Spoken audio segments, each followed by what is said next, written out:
Episode 15 of Alex Rider Archangel. So, where we last left off was he was out of the room, but he was at least 7 floors up. So let's continue from that.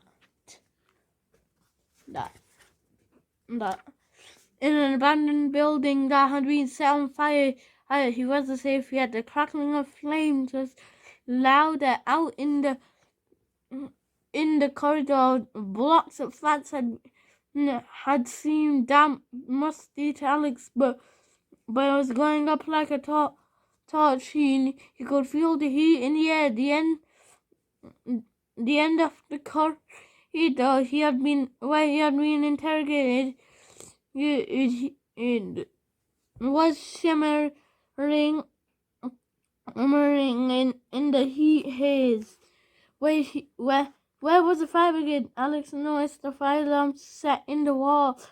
No, but the glass had already been broken and the alarm button was missing. He would have to get out on his own. Literally, he had only 2 choices left or right. He decided to turn his head away from the interrogation room.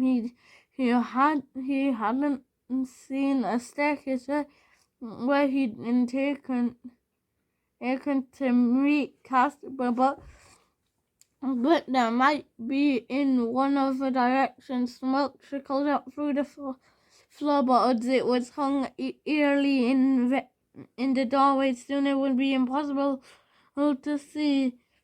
Very soon it would be impossible to breathe.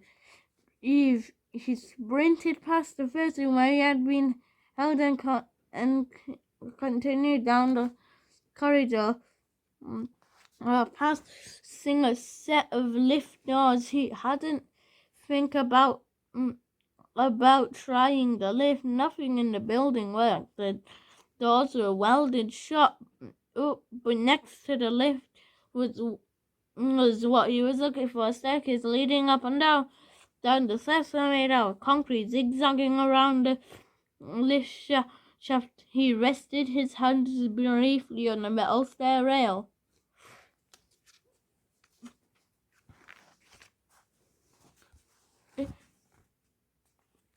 It was hot. The fire was near. He had no choice. He began to run down, his bare feet slapping against the cement. He would have hoped he didn't come across, and he had hoped that he didn't come across any broken glass. As there were 25 steps between in each floor, he counted them without meaning to. He turned a corner and he saw and leading out, he turned the corner and he saw a door leading to a smoke-filled corridor. No way out of there. Further down he went, and the worse he got. 25 more steps. He came to another door. The corridor was on the other side. Well, all right. They were brilliant red and orange flames tearing into the walls up through the floor.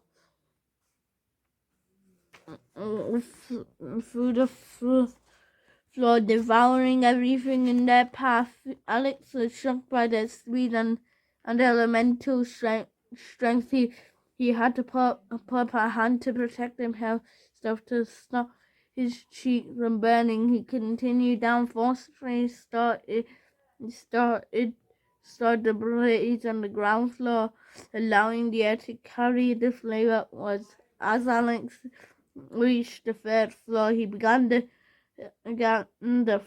next flight of steps down. He could barely breathe. The smoke was smothering him. He wished he thought to soak his shirt in water to cover his eyes and mouth, but he found water But where would you have found one in the building anyway? 25, another 25 steps, then another. Alex is choking, but he could feel the sweat dripping down his sides. It was being inside a giant oven. How much further? He saw daylight, the door leading out into the street.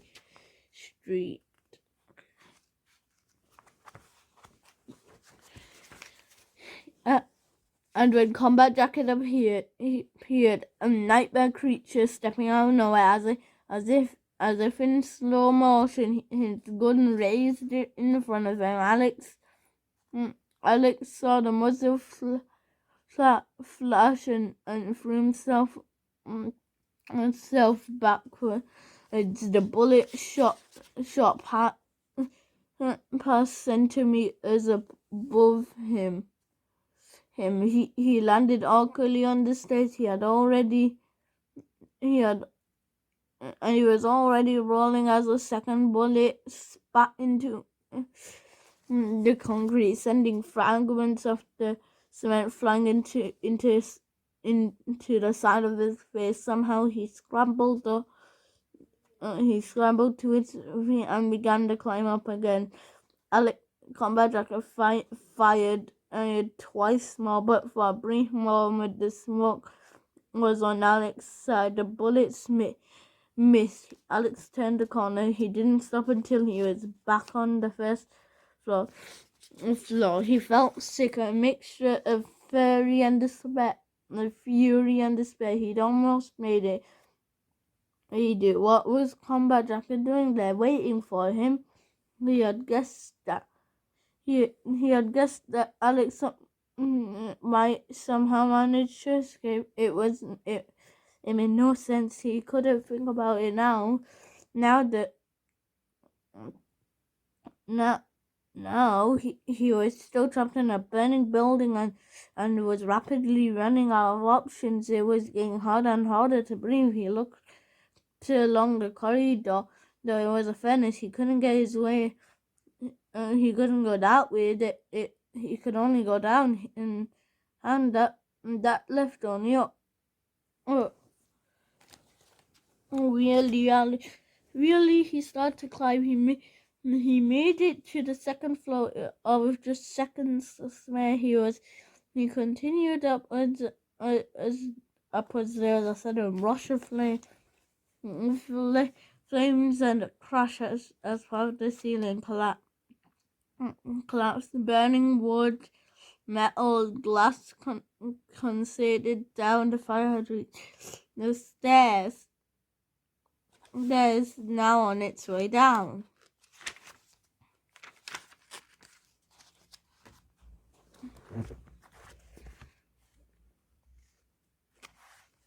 Now on its way down permanently. He blocked. He would have to try to make it to the roof where he would be lucky.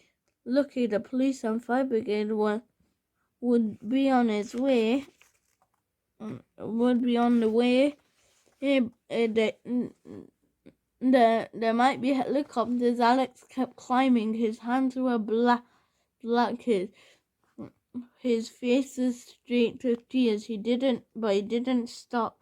Up at the very worst, he could die in the open air. He wasn't going to let the fight finish him here. He was no longer counting the steps. His legs were aching. His bandages and the bandages around the chest had come loose. Lucy ran past the 8th floor with a growing sense of despair. This is where he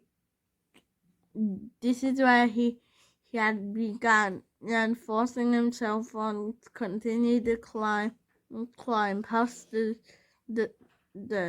9th, 10th, 11th, 12th. He was aware of the flames chasing him, feeling the stair were looking at his heels as if the fire knew and was afraid of losing him. Last, he came to a solid door with a metal push mechanism. He slammed his palms against it, terrified they would be locked, but the door swung open and the cool of evening air rushed to greet him. The sun had set, but the sky was brilliant. The red was a brilliant red, the same color that as the fire would be with him. They would be with him all too soon. Alex was close to exhaustion. He had barely eaten all day. He was meant to be in bed. He almost wanted to cry but instead he saw one shouting out an ugly word, and the ugly word. Then he swiped agreeingly across his agreeingly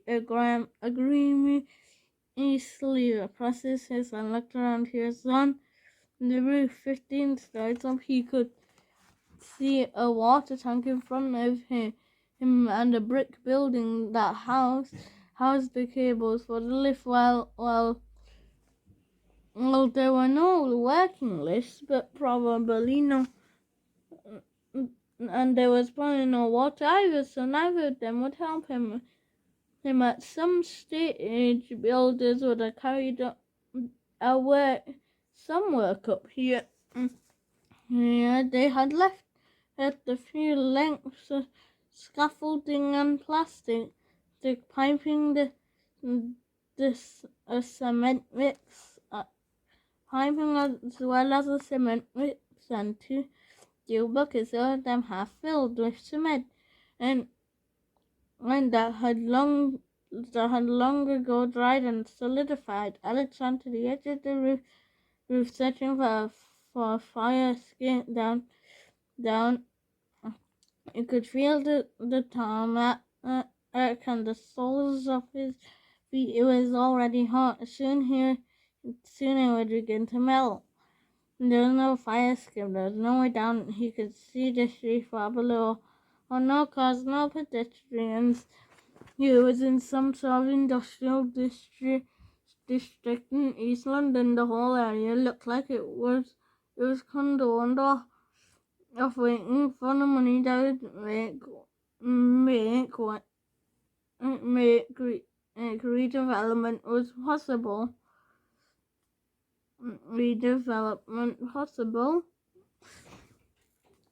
So the building was opposite. The building opposite was identical to this one, and similarly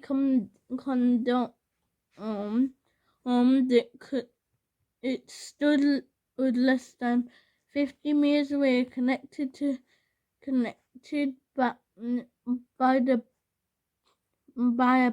banner that Alex had seen when he woke up.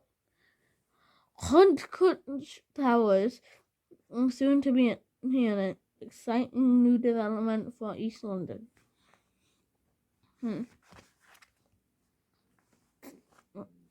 If he had come here in a year's time, he might have found himself standing on a balcony of a fabulous penthouse flat.